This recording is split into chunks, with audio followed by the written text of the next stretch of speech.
Hello and welcome everyone to the next episode of the warm-up, I guess we can call it. DRX will be fighting against Global Esports during the next match. This is gonna be the first time ever that DRX is gonna be playing against Global Esports, so we have no history. We cannot really see what was happening in the previous games. And also in the season, this is gonna be the second week of games. So far Global Esports only played one game. But there is something that we could have learned about Global Esports from the first week at the Pacific and also from the previous match at Lothar. They do ban Ascent and Haven a lot. Those are the two maps that I would say that DRX is really good at, right? So that opens up the question, what will the map will look like? And because of that, maybe for the first time we'll see DRX play Lotus. I would absolutely love that, to see what DRX prepped for that match. But let's take a look at how actually Global Esports. If you have been watching the video that I made about DRX versus Zeta Division, you will know that I put a lot of attention towards a stat called attack speed. Attack speed signals what is the window of the round that the team typically tries to plant, and that is a very important information for both utility of DRX to stop the plant from happening, but also how to play on defense, how to bolster rotations. So when it comes to Global Esports, as you can see here on Pearl, they actually have a big first opportunity to plant in the 20 to 30th second. Also on the pistol round, this is going to be consistent. We're going to take a look at the Heaven is literally the same pistol round stat here, as you can see. The first plant is happening on the pistol round at the 25th second, exactly the same as Pearl. When it comes to Lotus, it's a little bit later, but the map is a little bit bigger, so it's expected.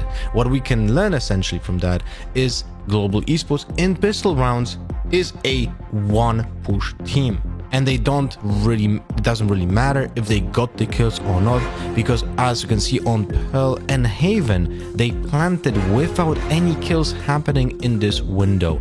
Only on Lotus here you can see that there are kills happening before the plant.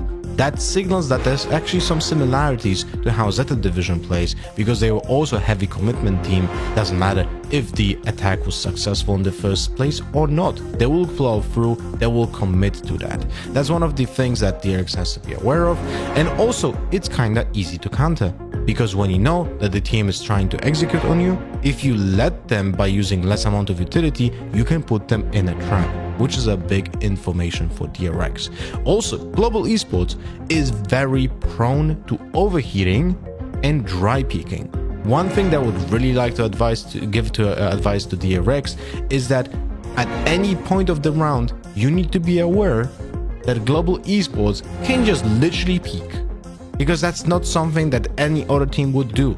Some illogical things that would happen in that game would actually be logical about Global Esports, because that's how unpredictable they are. I was VOD reviewing Global Esports since quite some time, even though the lineup from them was different and now we have new players coming in. There are still some common places that I think the team shows and has, I would say, gaps that DRX can expose.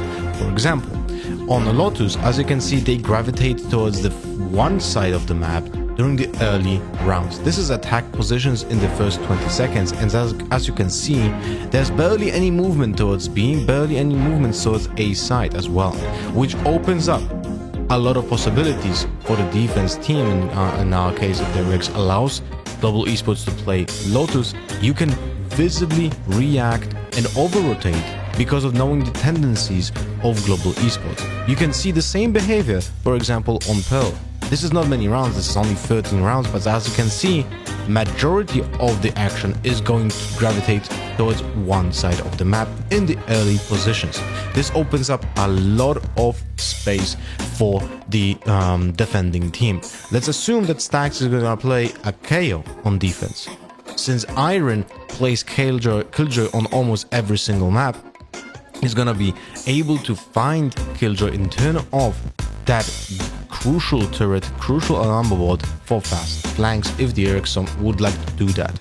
It's very important also to understand that Killjoy is the easiest to counter while she's playing defense, because KO is the natural counter to have. And that's something that I feel like the DRX for sure knows, that the compositions with KO will thrive against Global Esports. I hope you guys enjoyed this simplified breakdown of global esports and how we anticipate they're gonna play on Monday. I will see you in chat during the match. Hopefully you're gonna be spamming those DRX emotes and also hashtag pave the way as always on social media. And anyway, see you guys on Monday.